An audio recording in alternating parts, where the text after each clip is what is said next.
College वाली चलेली चल मतवाली अरे लड़की हई कॉलेज वाली कपड़ा पहनेली जाली जाली रे देली कहला पगाली नया फैशन के बुझाली रे देली कहला पगाली चलेली चल मतवाली लड़की हई कॉलेज वाली चलेली चल मतवाली अरे लड़की हई कॉलेज वाली कपड़ा पहनेली जाली जाली रे देली कहला पगाली नया फैशन के बुझाली रे देली कहला पगाली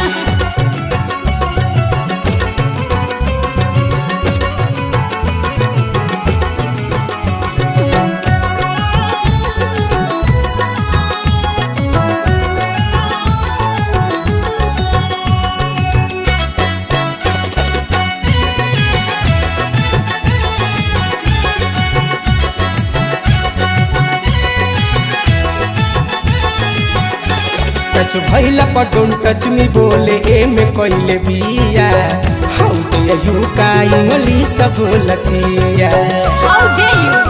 बाप रे Don't touch me. टच भैला पर डोंट टच मी बोले ए में कोइले बिया हाउ डे यू बोले ओ में के नबिया एमे ओमे के बोला ना बोली। अच्छा साले मार दूंगी अखियों से गोली। अरे देखा आगे एमे का हो ओमे के बोला ना बोली।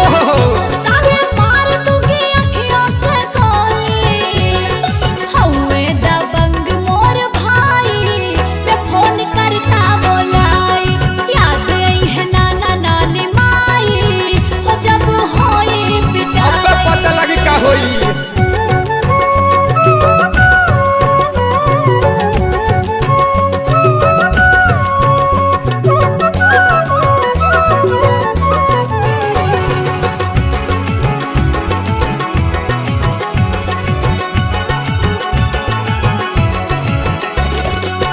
रहिया में देख कैसे इहो चलतिया बनल घर के बिगड़ल छौरी इहो लागतिया रहिया में देख कैसे इहो चलतिया बनल घर के बिगड़ल छौरी इहो लागतिया हाय तलवार पूछा ना सोए, जब सोचा ताना वो ना होए। हाय तलवार पूछा ना सोए, जब सोचा ताना वो ना होए। हाथ पैर दे हम तोड़वाई, अच्छा अच्छा कराई के पिटाई। आज तो मैं होते रही आए लगी है तोहर माई, करी न कोनो दवाई। अरे ताजमहल चलेली चल मतवाली लड़की हई कॉलेज वाली चलेली चल मतवाली अरे लड़की हई कॉलेज वाली कपड़ा पहनेली जाली जाली रे देली कहला पगाली नया फैशन के